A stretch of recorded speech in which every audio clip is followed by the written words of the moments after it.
petróleo y salta todas las joyas y las piedras preciosas que tenía Dios enterradas y escondidas y que están siempre disponibles cuando tenemos realmente la pasión por la verdad.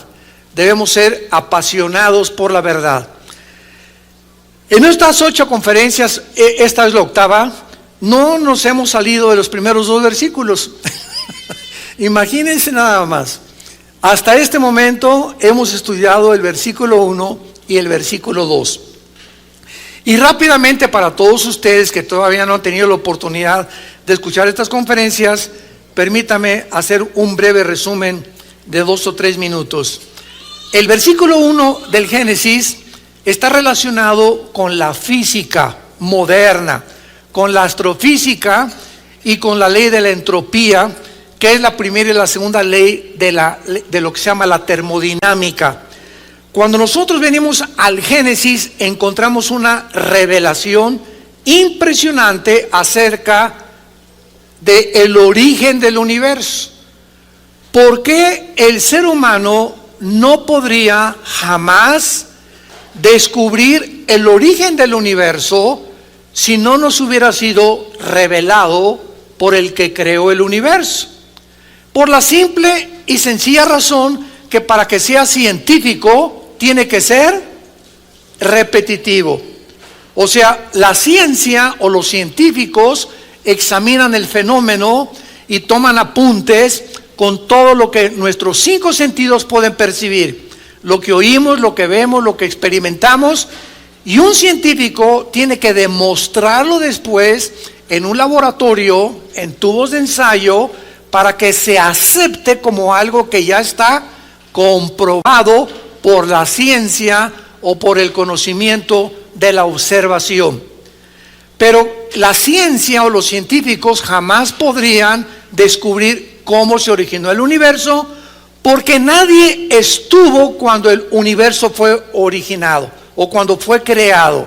Entonces los científicos, al poder comenzar a tratar de investigar algo que trasciende su capacidad de investigación científica, los científicos también inventan teorías.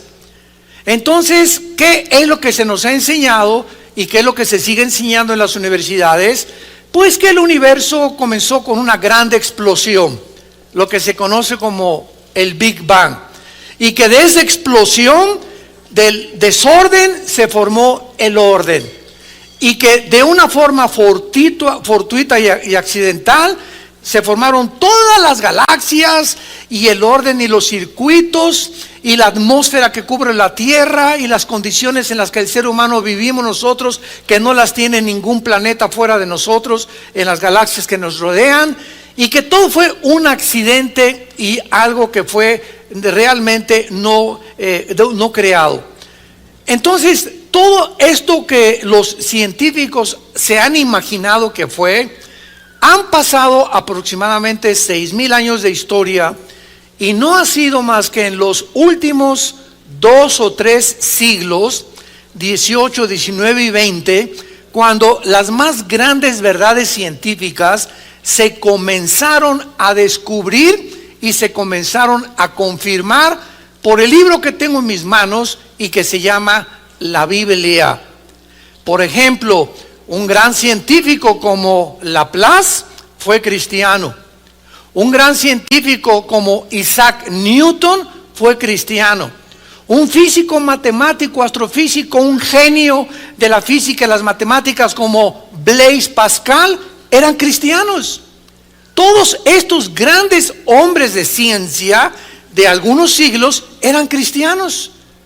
Pero de repente entramos al siglo XX y comienza en el siglo XX, a principios de 1902, 1903, el primer carro de gasolina, donde brincamos del burro, después de casi 5,000 años de historia, brincamos del burro al motor de gasolina. Lo que no se descubrió en casi 5,500, casi 6,000 años, se comienza a descubrir hasta el siglo XX. Del motor de gasolina brincamos a la era nuclear, se bombardea el uranio 235, se produce la bomba atómica, los hermanos Wright comienzan a volar, hacen la primera tentativa de volar, el doctor Alejandro Fleming, 1929, descubre la penicilina, comienzan a ser atacadas muchísimas enfermedades, 1954 se bota la primera plataforma espacial, 1969 llegamos a la luna, el 70 comienzan a inventarse los iPhones, esos que ya quitaron la relación familiar porque todos están a la hora de la comida y la cena y el desayuno con su aparatito ese cochino que por todas partes ya todo el mundo no puede vivir sin él. Llegamos a 1980-90, el internet, y llegamos al siglo XXI, donde la tecnología y los descubrimientos científicos y espaciales ensoberbecieron al ser humano. Y los científicos que comienzan a aparecer en el siglo XX, ¿quiénes son? Bueno, primero viene Sigmund Freud a finales del siglo XIX, tratando de hacer experimentos para poder entender ¿por qué la naturaleza tan contradictoria del ser humano? ¿Qué es lo que la psicología quiere abarcar? El examen de la psique o de la conducta. ¿Por qué somos tan contradictorios? ¿Por qué somos tan autodestructivos? Después viene, ¿verdad? Carlos Marx, bueno, fue antes de Freud. Carlos Marx con Federico Engels hacen un libro. No, el problema de la sociedad son la lucha de clases. Y lo que queda en teoría, 1917 viene Lenin, la revolución bolchevique rusa, comienza por primera vez en la historia la ideología del comunismo. Llegamos ya a todos los demás científicos que se levantaron ateos, y nunca en la historia, jamás había habido tantos ateos como en el siglo pasado, como en el siglo XX. No, estamos en la luna y los cohetes y el internet, el ser humano va a alcanzar esto y por aquí, por allá, y comenzamos a ensoberbecernos y profesando ser sabios, dice Pablo en Romanos, se convirtieron en necios. ¿Por qué? Porque esas cosas que trascienden la investigación y el conocimiento humano, no es posible que lo descubramos con nuestros propios medios.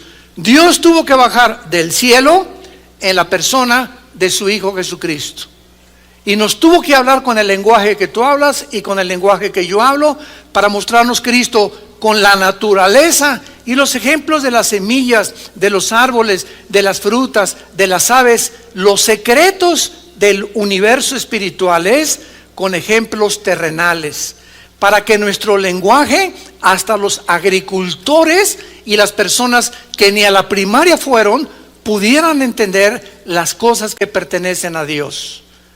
Entonces es maravilloso que cuando venimos al libro del Génesis y penetramos en los secretos que la física, la astrofísica, la genética, la biología han descubierto, nos demos cuenta que solo Dios lo pudo haber inspirado. Cuando la Biblia dice, en el principio creó Dios los cielos y la tierra, fue el principio del tiempo, apúntalo, del espacio y de la materia, como lo vimos en la conferencia anterior. Ahí comenzó el tiempo, el espacio y la materia. Pero entre el versículo 1 y el versículo 2 algo sucedió. Porque en el versículo 1 la tierra, en el hebreo eretz, estaba seca. Y en el versículo 2 encontramos un desorden caótico en nuestro planeta. Desordenada, vacía, tinieblas y el abismo. Palabras que se usan en todo el Antiguo Testamento para el pecado y para la enemistad en contra de Dios. Veamos rápidamente lo que es las palabras tinieblas. Ya vimos que la palabra desordenada y vacía en el hebreo es la palabra tohu, T-O-H-U, así como suena tohu, se tradujo desordenado y significa en estado caótico, completamente fuera de lo normal. Y la palabra vacía es bohu, con B grande, O-H-U, que significa vano, inservible. Y Dios dice, Isaías 45, no creó la tierra en estas condiciones. Vamos a ir apoyando cada cosa que vamos enseñando y vamos a ver en Isaías capítulo 45, versículo 18, que así es como más adelante encontramos que la tierra no fue formada originalmente en el estado en que el versículo 2 la describe. Dice 45, 18, Isaías, porque así dijo Jehová Dios que creó. Ahí se usa la palabra bara, que significa crear de la nada, ex nihilo. O sea, las palabras que se usan en el Génesis son importantísimas para poder enseñar la creación de Dios.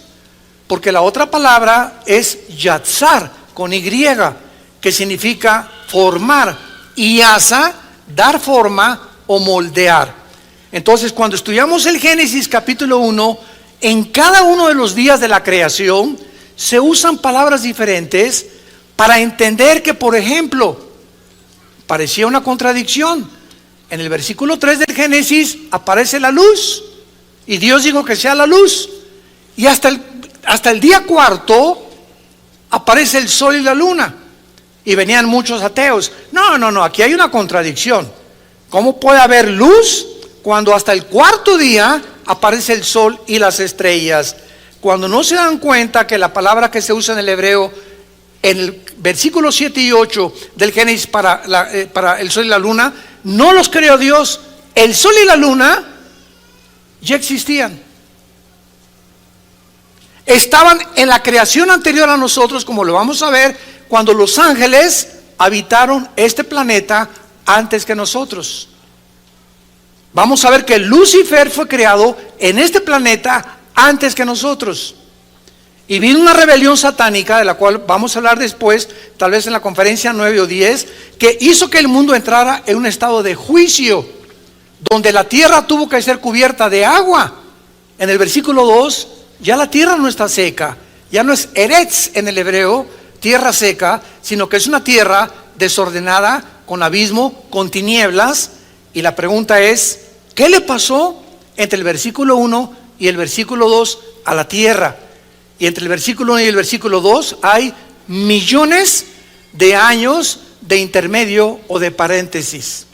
Y este fenómeno, que entre un versículo y otro haya 2000, 3000, 1.000.000 de años de diferencia, se repite continuamente en toda la Biblia.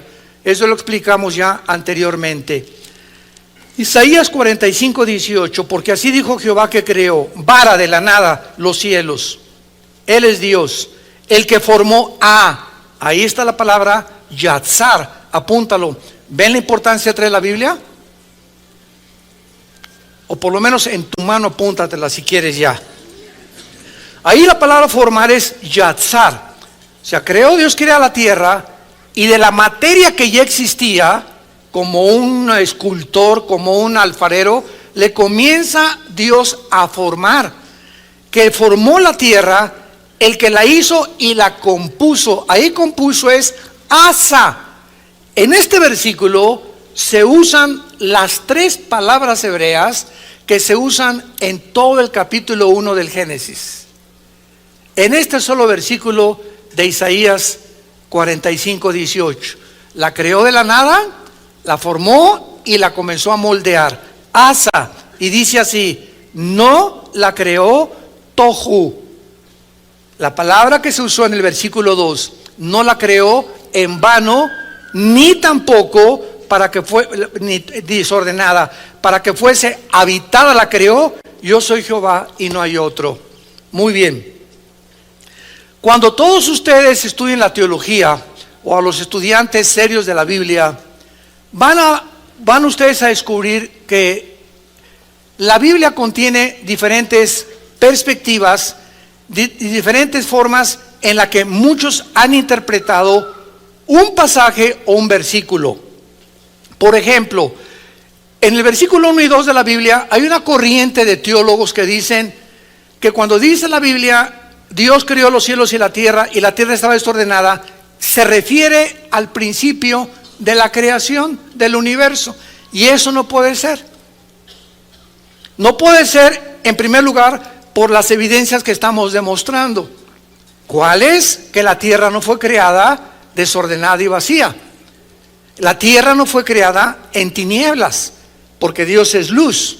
Y la pregunta sería, ¿las tinieblas de dónde salieron?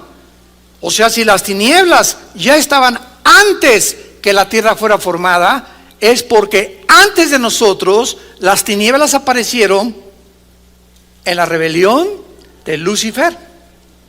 Y la Biblia nos muestra en Job 38, en Proverbios capítulo 8, en el Salmo 104, de que la tierra fue fundada antes que nosotros y que tenemos que poder estudiar la Biblia y compararla con otros pasajes para no solamente del Génesis poder sacar conclusiones erróneas.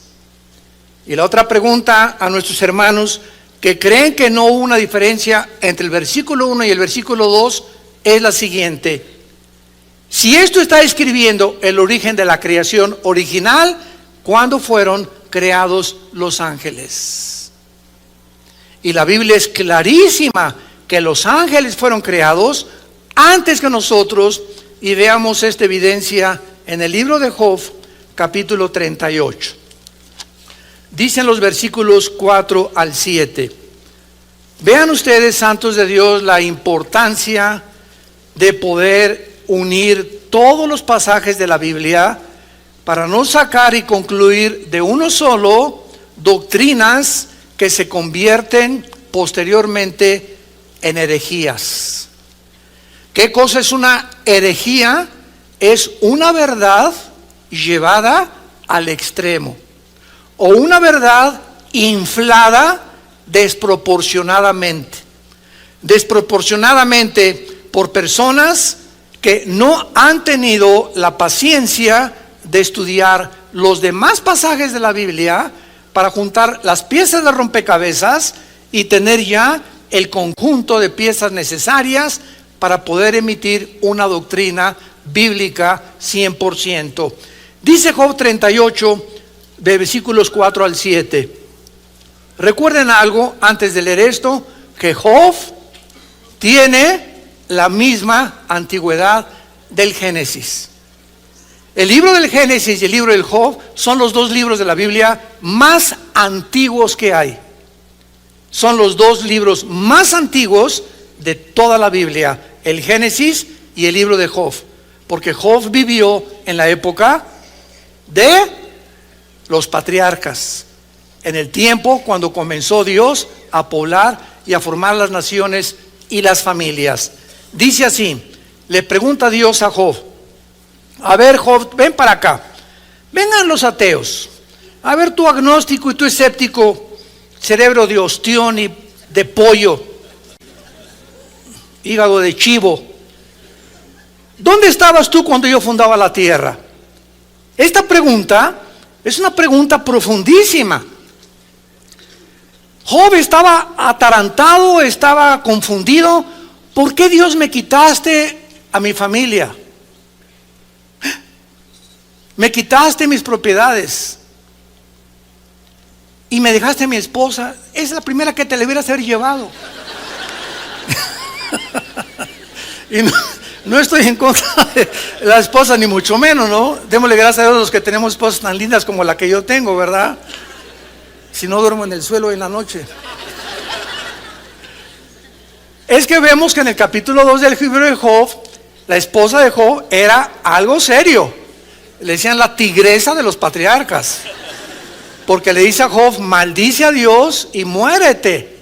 O sea, era una mujer que, quién sabe, ¿verdad? Lo interesante de todo esto es que no se la lleva Dios, se lleva a los hijos, se lleva todo y se la deja a ella, porque ella formaba parte del entrenamiento del carácter de Job.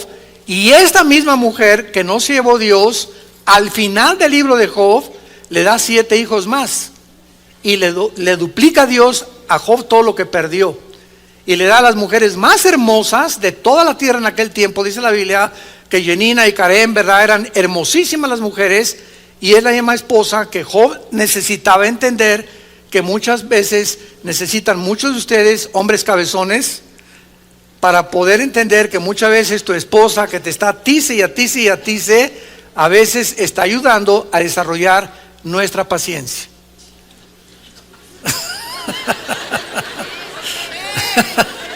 Vengan a Acapulco al seminario de matrimonios. Ahí vamos a aprender muchas cosas, ¿verdad? O al revés también.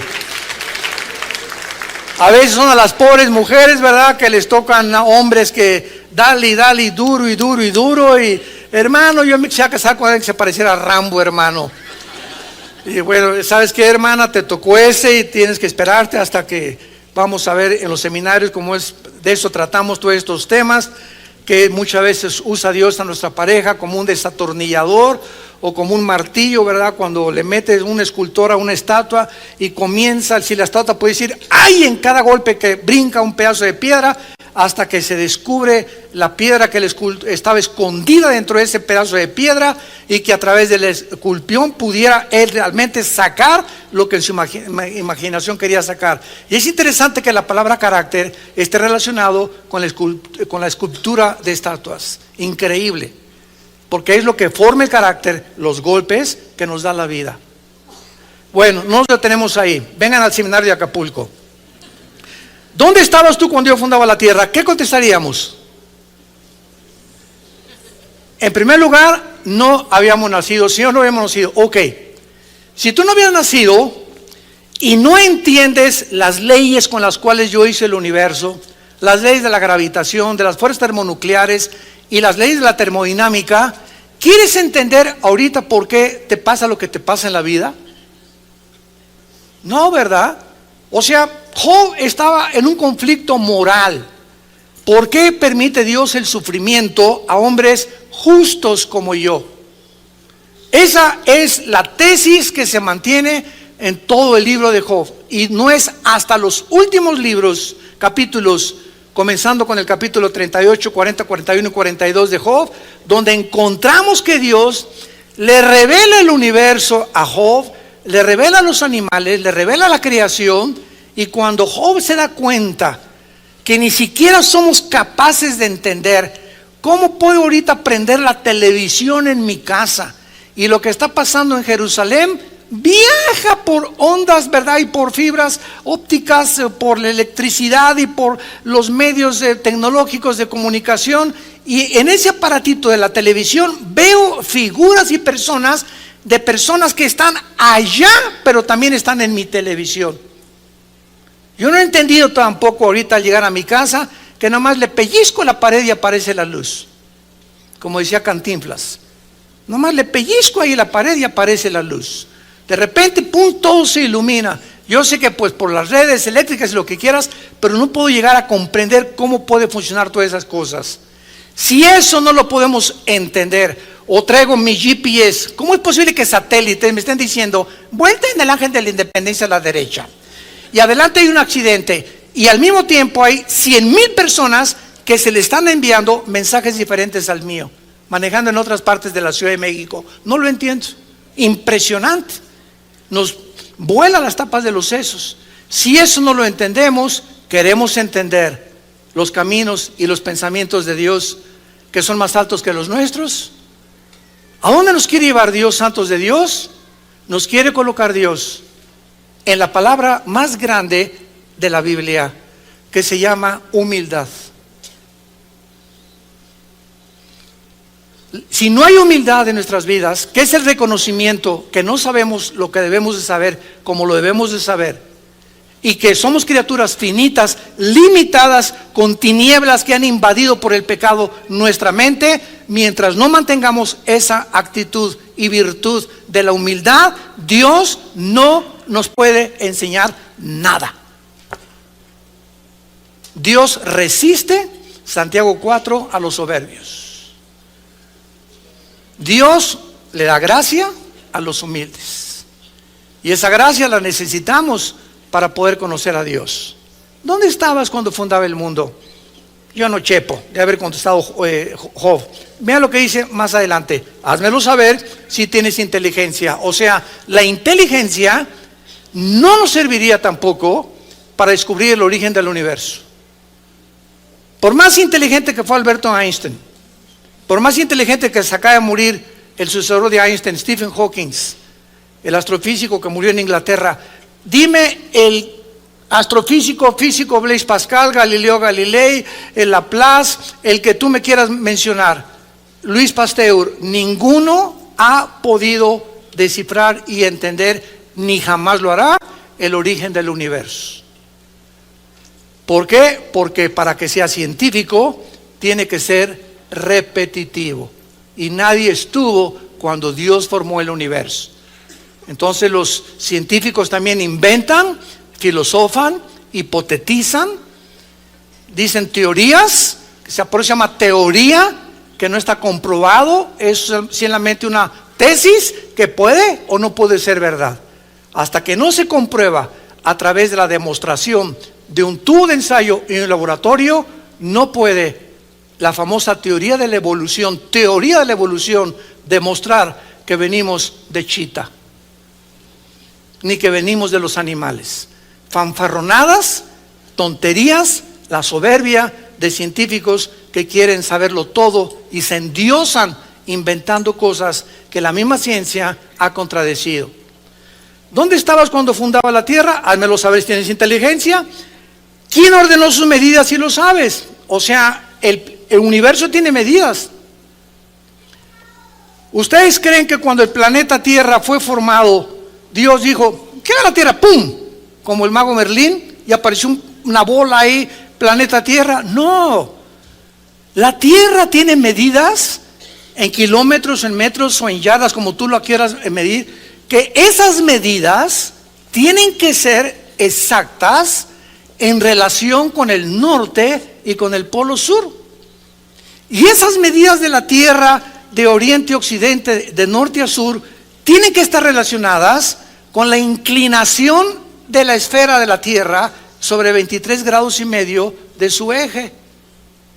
Y esas medidas que tiene la Tierra tienen que ser exactamente las que puedan tener para que en 24 horas gire la Tierra en su movimiento de rotación y no se pase de más ni de menos, porque 6 segundos que la Tierra se pasara en su velocidad o en sus medidas, los océanos se vendrían sobre las ciudades.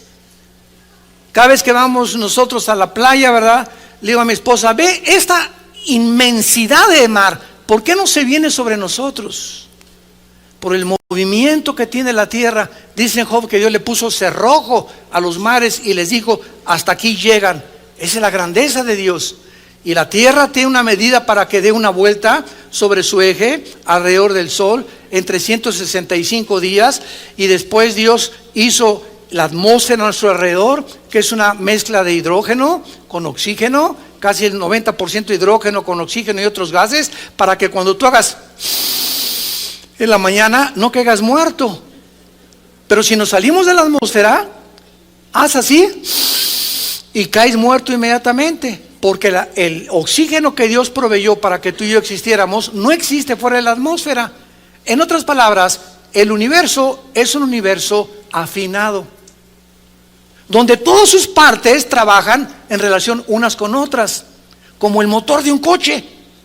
El motor de un coche tiene motor de gasolina, pistones, bujías, bomba de gasolina y una batería. Las baterías parecen lo más insignificante, pero un alambrito de la batería de tu carro desconectado no arranca tu carro. Y puedes revisar 1000 cosas, pero basta un alambrito que necesita estar conectado a la batería para transmitir la electricidad y echar a andar el carro. Sin ese alambrito en relación con la bomba, con los pistones, con las bujías, tu carro no funcionaba. Es lo que se llama la irreducibilidad compleja. Todo tiene que estar uno con otra cosa relacionado para que pueda funcionar. Y para que esto se requiere inteligencia. Solo una persona inteligente creó un motor de un coche. Solo una persona inteligente pudo diseñar el reloj que traigo en las manos. Para que todas las piezas que están dentro de mi reloj, unas con otras funcionen, y una cosita de nada que se pueda salir, impide que toda la máquina funcione adecuadamente. Es una irreducibilidad de complejidad, así se llama en la física. Pues el universo tiene que estar todo relacionado, el movimiento de las galaxias para que no choquen unas con otras. La distancia que tenemos del Sol es perfecta. El Sol tarda 8 minutos sin llegar las luces las radiaciones del Sol aquí a la Tierra.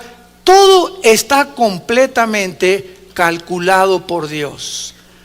La inteligencia y los cielos cuentan la gloria de Dios, y el firmamento y el amanecer la obra de sus manos. El necio, dice el Salmo 14, dice: no hay Dios. Ante esto que estamos nosotros rodeados, ¿cómo puede alguien atreverse con tanta soberbia y decir todo es un accidente? Imagínense nada más cuando está violando la primera y la segunda ley de la termodinámica. Dime si tú sabes quién tiene las medidas, y lo que nos interesa es el versículo 6 y 7. En estas preguntas a Job, la tercera es: ¿sobre qué están fundadas sus bases? O sea, ¿por qué la tierra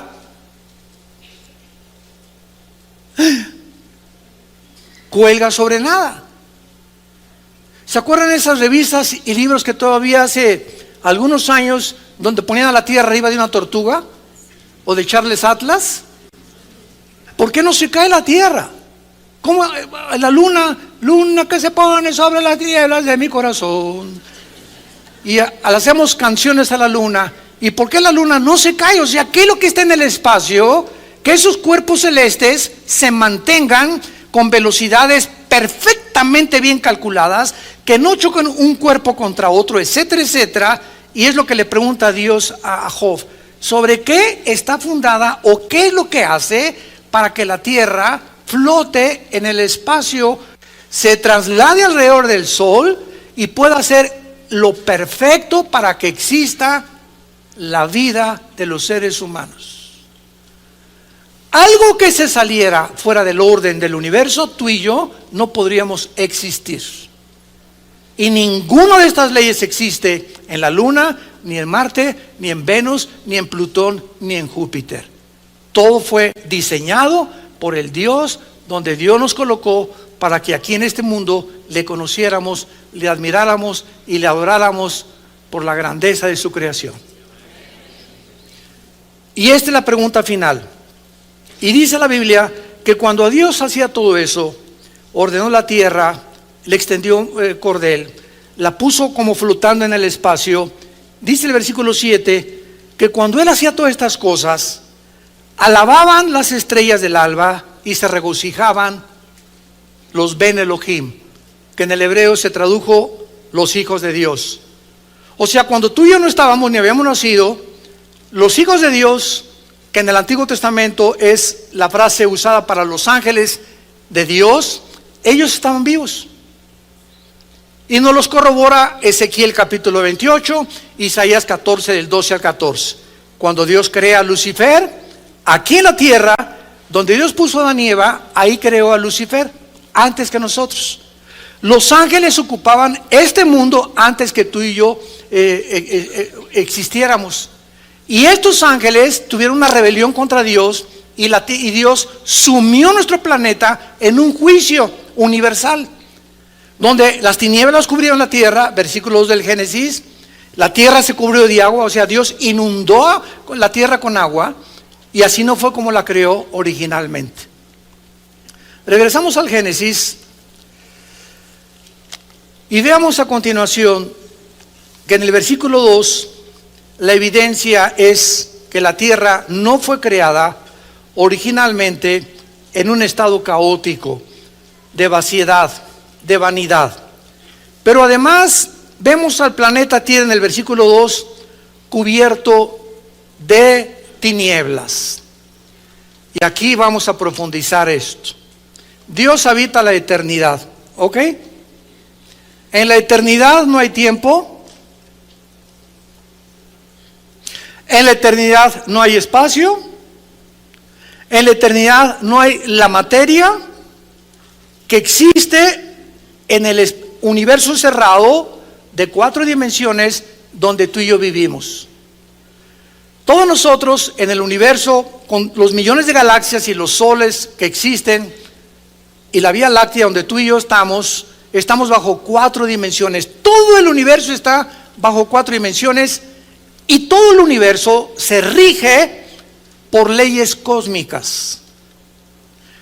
Gracias a las leyes que existen en el universo, existe la ciencia.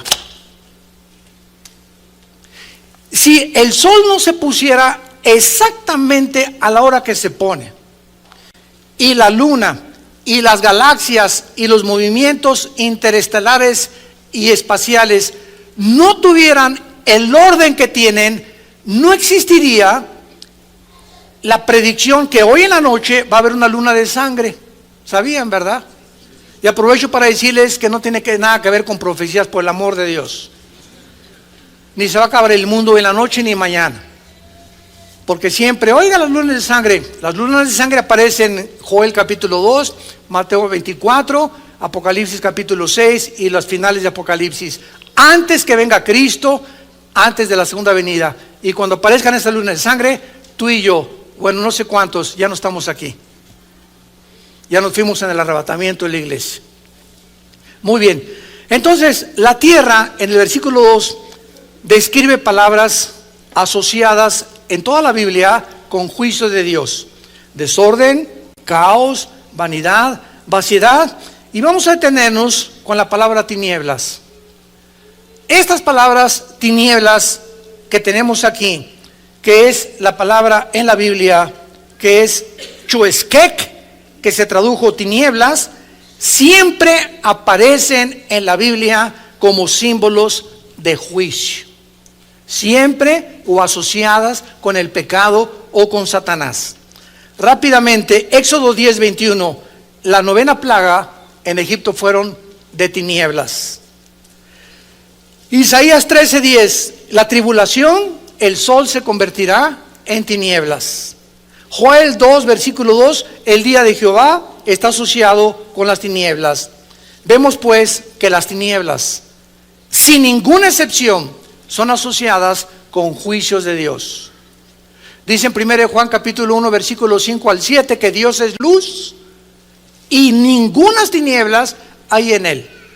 Y lo interesante es que no hay un solo versículo en la Biblia que nos diga cuándo Dios creó la luz. Dios no creó la luz porque Él es luz. Ni vas a encontrar tampoco un versículo bíblico donde diga que Dios creó el agua.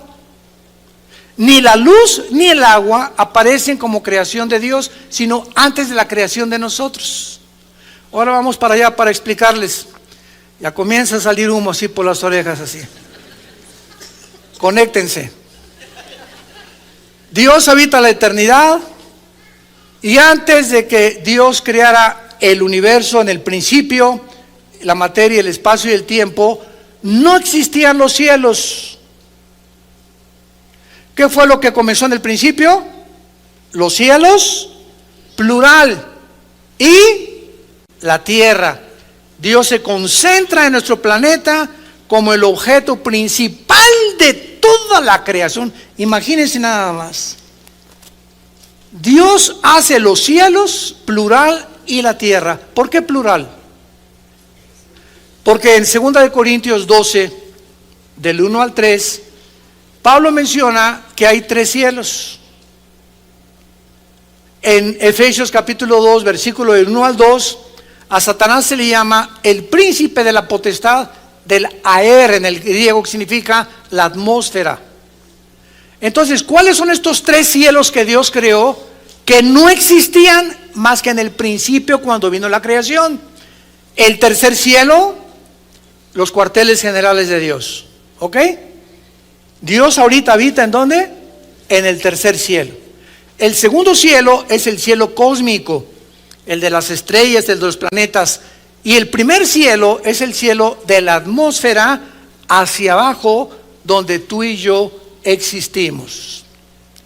Tú y yo no podemos existir en el segundo cielo, porque si salimos de la atmósfera necesitamos escafandras y tanques especiales, porque los medios para vivir que existen en la tierra no existen fuera de la atmósfera.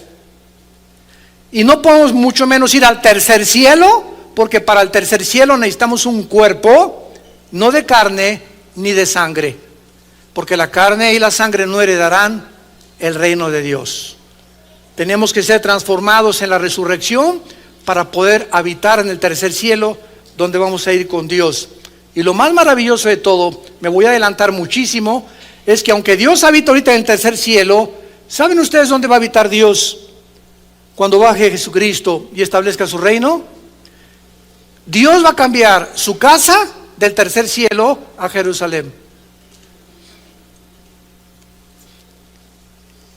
Ezequiel capítulo 37, Joel capítulo 3, perdón, de Joel. Dios va a bajar a vivir en Jerusalén.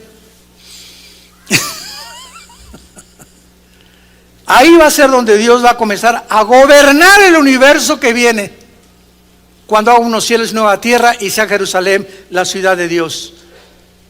Qué impresionante que por eso Jerusalén ahorita es la manzana de la discordia, y va a ser Jerusalén la chispa que prenda la tercera guerra mundial. Zacarías capítulo 12 del 1 al 3. Se convertirá Jerusalén en piedra pesada a las naciones, porque las naciones querrán destruir a Jerusalén. ¿Por qué? Porque el diablo sabe que cuando Cristo venga, va a convertir en Jerusalén en el reino milenial.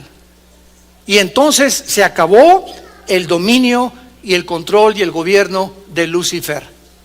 Y por eso él está haciendo todo lo posible por destruir, y los quiso destruir y los sigue queriendo destruir a los que están habitando en Jerusalén, la ciudad que Dios ha establecido y escogido como la capital eterna de su reinado. Ahora entendemos por qué Jerusalén es el centro de la manzana de la discordia de la historia de Dios. Muy bien, ahora entonces está la eternidad, el tercer cielo, el segundo cielo, el primer cielo. Dios de la eternidad, cuando crea los tres cielos, se baja al tercer cielo y ahí establece, mientras dura el tiempo, sus cuarteles generales. Cuando fue sacado Juan de su cuerpo para escribir el Apocalipsis, lo subió Dios al tercer cielo, no en su cuerpo, porque carne y sangre no pueden heredar el reino de Dios. Cuando Pablo fue sacado de su cuerpo y Dios le revela cosas que ni siquiera él se atreve a decirnos, que hay un lenguaje para expresar lo que él vio, Dios saca a Pablo de su cuerpo. 2 Corintios capítulo 12. Cuando Dios saca de su cuerpo a Ezequiel 8 capítulo 9, para regresarlo en el tiempo al pasado y mostrarle a Babilonia y por qué cayeron cautivos, Ezequiel es sacado de su cuerpo, viaja al pasado y regresa al presente. Juan es sacado de su cuerpo hace 2000 años, viaja 2000 años en el futuro, ve el Apocalipsis, ve lo que va a suceder, lo que no ha sucedido y lo que está por suceder. ¿Me entienden? ¿Saben ustedes que la Biblia es el único libro hiperdimensional de los billones de volúmenes que existen en las librerías en el mundo entero? O sea, lo que descubrió Einstein en 1942, o más bien lo postuló como algo científico, la teoría E igual a mc al cuadrado, la energía es igual a la masa por la velocidad del cuadrado de la velocidad de la luz al cuadrado. Descubre Einstein lo que se llamó la teoría de la relatividad, que el tiempo es relativo y que no existe, es una medida nada más. Y cuando venimos a la Biblia encontramos que el tiempo no existe en la Biblia. ¿Por qué? Porque el pasado, el presente y el futuro, el pasado está unido con el presente con el pasado con el futuro. Lo que Juan vio hace 2000 años en el Apocalipsis va a suceder, pero Juan viajó 2000 años y vio lo que hace 2000 años no había sucedido, lo que ahorita no está por suceder y lo que está por suceder ya sucedió y va otra vez a suceder. Y esto no es idioma de Cantinflas, ¿eh? Lo que ya fue, es y no será. Oiga, parece un trabalenguas, ¿verdad? Pero esto es impresionante porque eso demuestra lo que la ciencia, cientos de siglos después, el mismo Einstein descubre, que el tiempo es relativo, que no existe el tiempo realmente, es solamente una medida. Si nosotros vamos a la luna, tú te vas de 40 años de edad y tu esposa tiene aquí 40 años de edad, de la misma edad, y allá pasan 5 años y regresa tu esposo de la luna, tú tienes 60 y él va a tener 50, va a estar 10 años más vieja que él, ya no se va a querer casar contigo. ¿Por qué? Porque en el espacio, fuera de la atmósfera, el tiempo pasa más despacio que como pasa aquí en la Tierra. por la velocidad que tienen los planetas alrededor del Sol. De acuerdo a la velocidad y a la distancia que tienen del Sol, se miden los días. Aquí un día es de 24 horas y alrededor del Sol 365 días. Pero Mercurio no le da la vuelta en 365 días al Sol, ni tampoco Marte, y menos Plutón y Júpiter. Y por eso cuando salimos de la Tierra es imposible, lo dijo Einstein, la conquista del espacio. Por la velocidad del tiempo y porque no existe el tiempo como pasa aquí en la Tierra y la velocidad de la luz. 300,000 kilómetros por segundo. Bueno, veamos entonces claramente, ¿verdad?, que las tinieblas aparecen, y aquí está la pregunta que nos vamos a hacer. Pongan mucha atención. La eternidad, Dios determina que comience el tiempo. Si comienza el tiempo, tiene que tener un fin. El universo es como un reloj, se le está acabando la cuerda. La segunda ley, la termodinámica, y la ley de la entropía lo confirman físicamente. Muy bien. Aquí no había tinieblas. Dios es luz. ¿Cuándo aparecieron las tinieblas? ¿Cómo aparecieron las tinieblas? En el momento en que Lucifer, él vivía bajo la luz, bajo el reino de Dios. Lucifer decide ir en contra de Dios, y en ese momento se crean las tinieblas físicas y espirituales. Dios creó las tinieblas. Cuando Lucifer aparece en el escenario, en el tiempo y en el espacio, Dios es luz y él no podía más que separar lo que no es de luz y lo que es de la luz, lo que es de la noche y lo que es del día. Veamos esta verdad en Isaías capítulo 45, para que todo lo podamos respaldar. Versículo 7. Qué importancia de venir el domingo con la Biblia. Qué barbaridad. Puro calimán tú. Isaías 45, versículo 7. Dice así, es Dios el que está hablando, que formó la luz. Pero la palabra formar es yatzar en el hebreo con Y. Y-A-T-S de Samuel A-R, yatzar, que significa moldear o enviar. Y la ciencia descubre que la luz viaja. Las tinieblas son estáticas. La luz está en constante movimiento, las tinieblas no. Las tinieblas son estáticas. Y cuando la Biblia usa estos ejemplos espirituales, físicamente nos dice a nosotros, los cristianos, que nosotros somos la luz. ¿Qué significa esto si lo unimos a la física? Que el cristiano es una persona que está en constante movimiento, avanzando, nunca está estático. En la geometría, el círculo es el punto donde sales de un lugar y regresas al mismo lugar. La línea recta es la figura en la que siempre es hacia adelante. Y la vida del justo y el camino del justo es como la aurora. Cada día es un amanecer nuevo, cada día es más luz. Siempre estamos avanzando de gloria en gloria.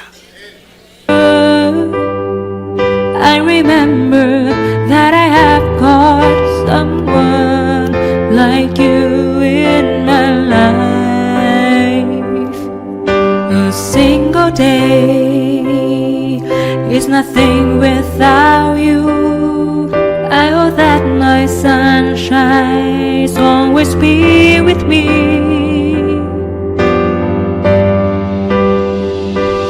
You complete me and my being. Your smile cultivates my heart.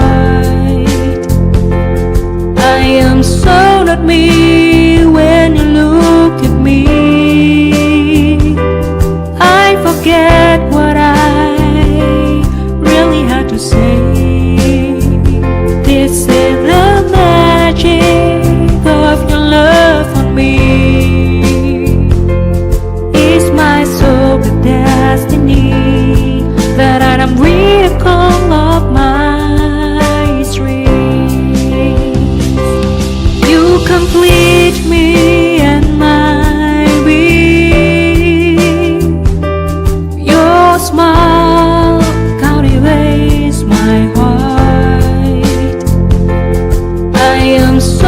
me when you look at me.